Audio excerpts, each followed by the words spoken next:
Hello, everyone. My name is Allison Merker Garner, and I am the creator of Musical Minds. The topic for today's video is being an introvert and teaching.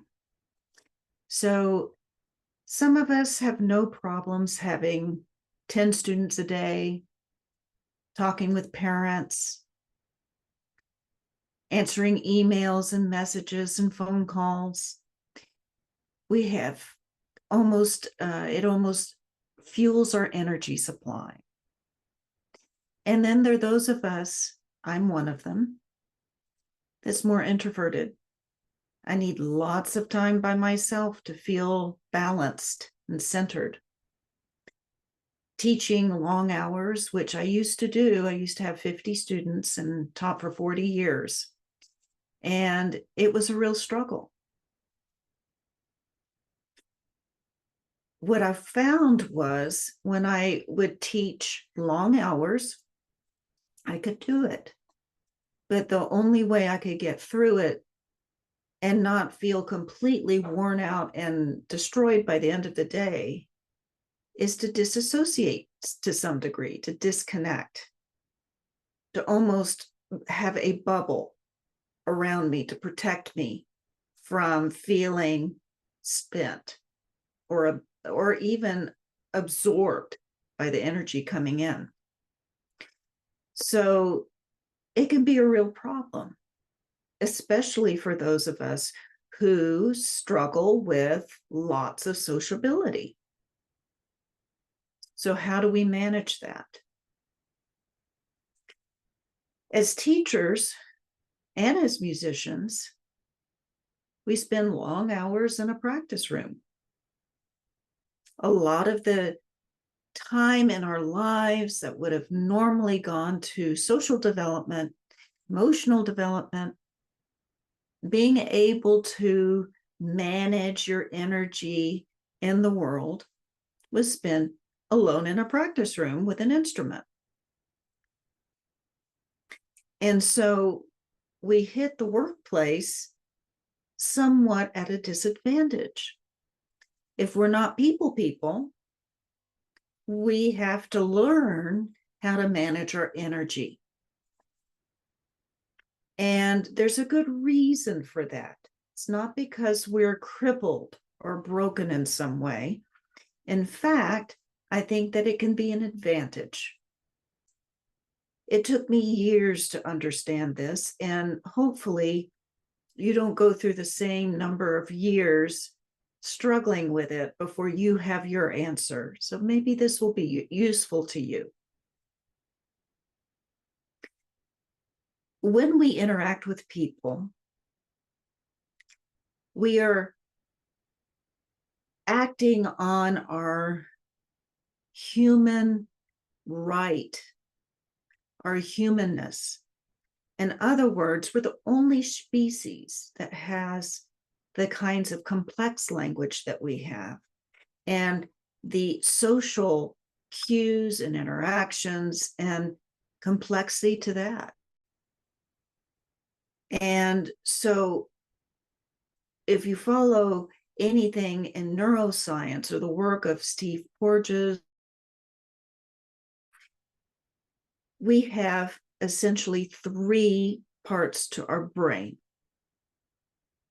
We have the reptilian brain, which is primarily implicit.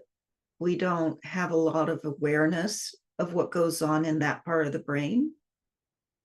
It is the part of the brain that controls sleep and controls when we are hungry and when we need to eat, and a lot of fight or flight response will come out of the implicit or the reptilian brain.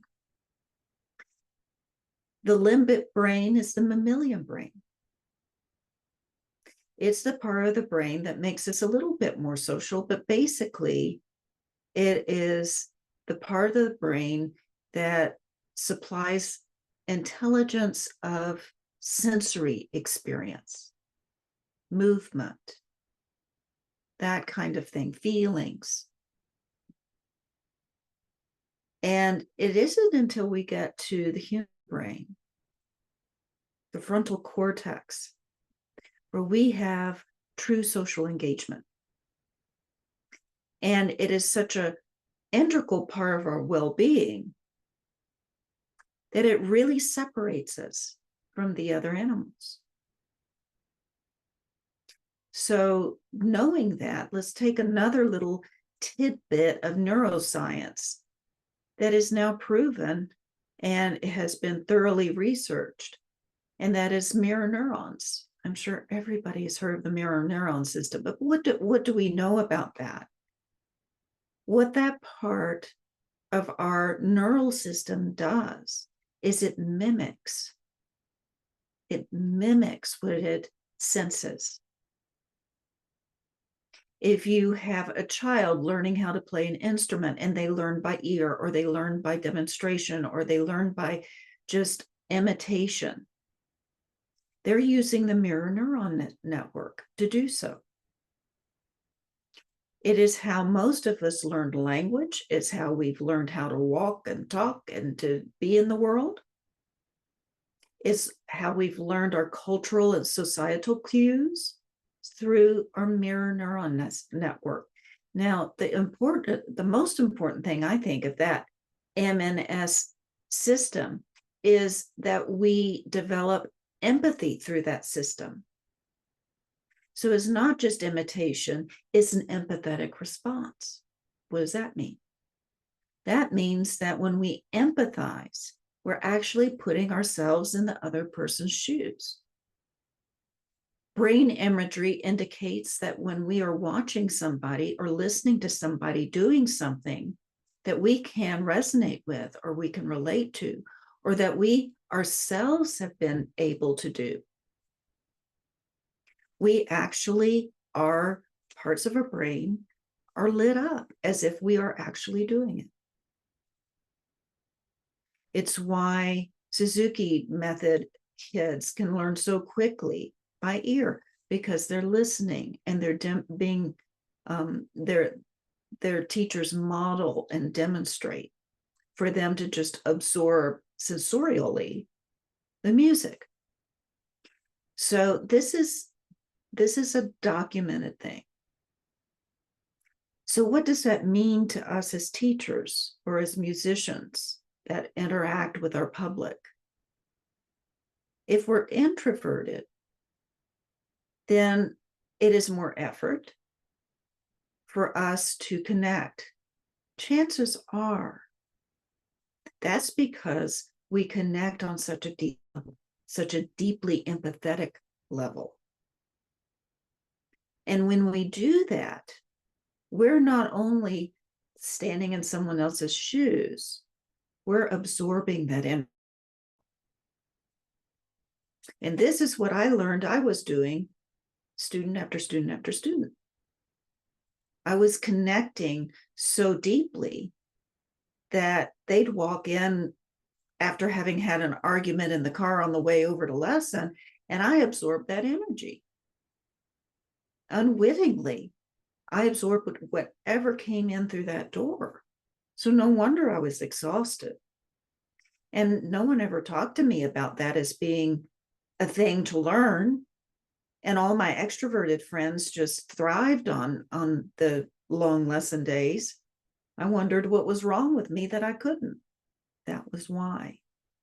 It wasn't that I was a better teacher or worse teacher, or I didn't know how to do something I should have known how to do. It's just my neural circuitry is wired that way.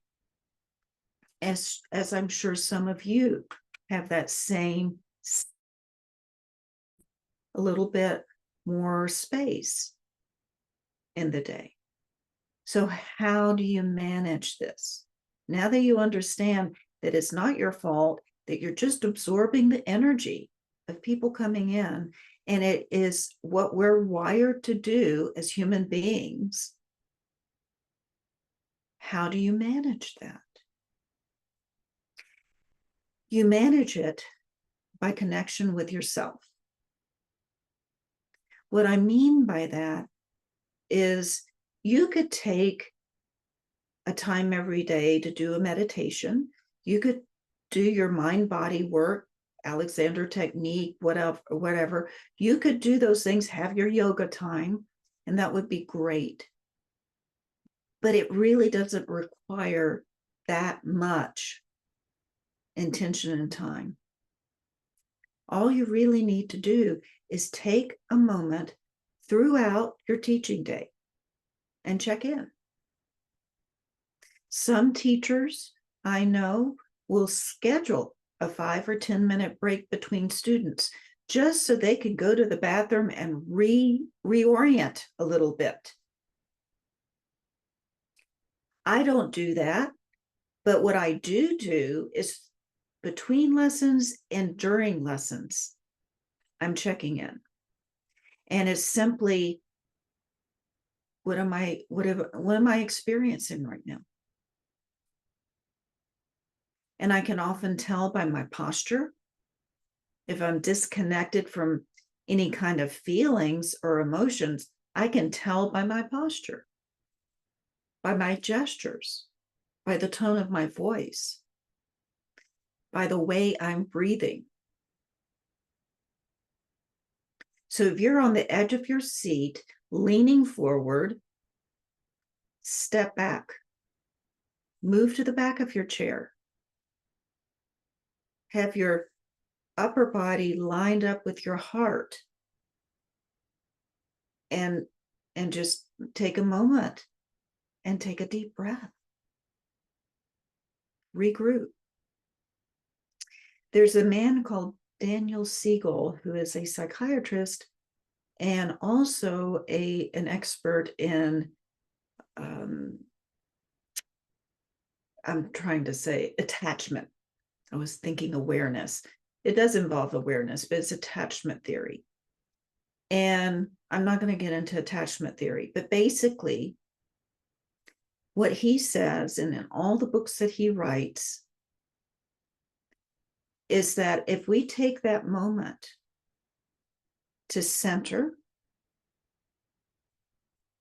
just one breath, to look in, we're bringing our neural system down to a place that he calls the window of tolerance. It's the place where we learn the best. It's the place where we think the best, that we are the best, where we receive better.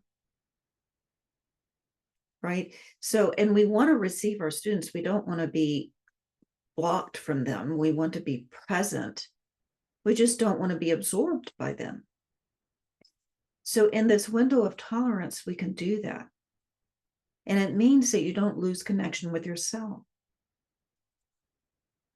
And as you do this more and more and more, you'll find that your window of tolerance widens and it gets broader so that you can handle more. It's like a muscle that gets stronger. The more you use it, the more you can take on. So what I used to do is between lessons and during lessons, I would take moments, I would hold my thumb, which in one of my other videos, I talk about that and what it does to the parasympathetic nervous system, and come back to center, just holding my thumb. Doesn't call any attention to me at all. It's not distracting. Sitting back in my chair, taking a deep breath, simply noticing my breath,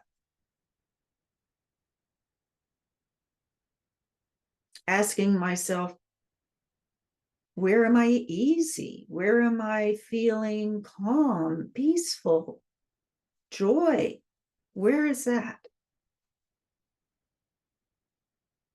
Because then I am constantly reinforcing that I am in me, and my spirit, my energy, whatever you want to call that, isn't caught up in something over there, in that child's intonation, in that pianist's posture or pedaling or dynamics or whatever they're doing. my energy isn't swept up in that. It's still inside me. And I'm moving from within. So I'm intact.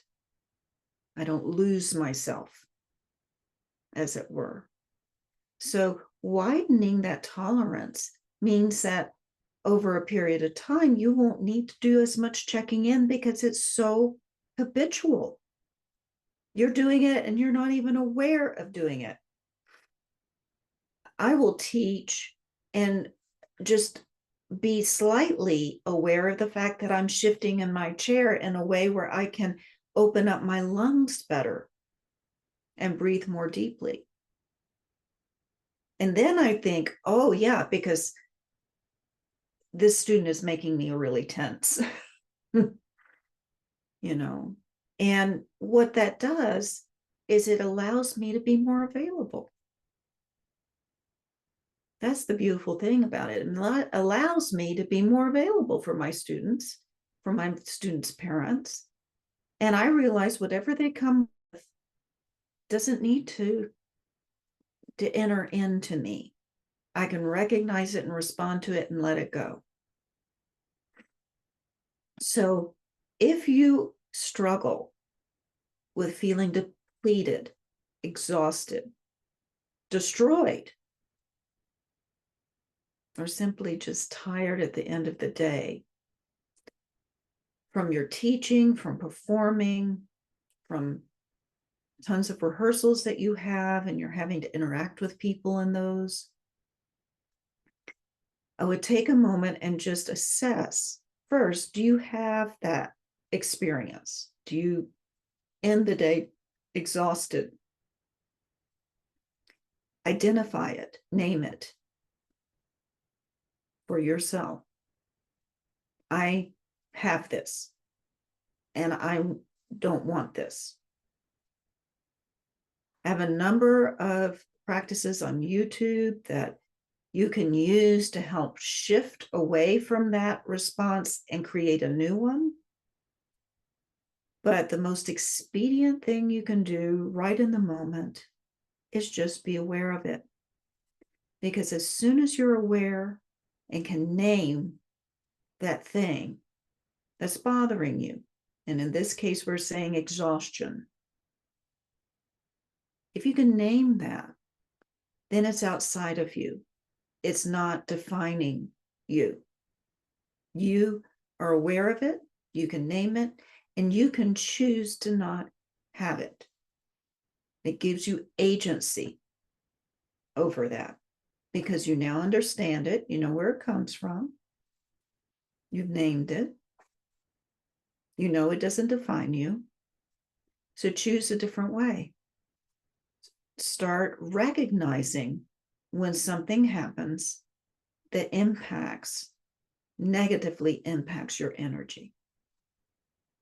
And you have gone to meet that thing instead of allowing it to come to you, and you just deal with it and let it go. And when you start recognizing that, you can start changing that response.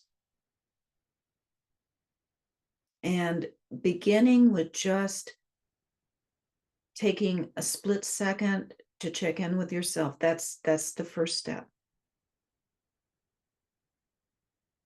So all of you introverts out there, questioning if you should have ever gone into teaching, particularly one child at a time, one right after the other, yes, you're in the right field. You just need to know how to manage your body, your mind, your energy.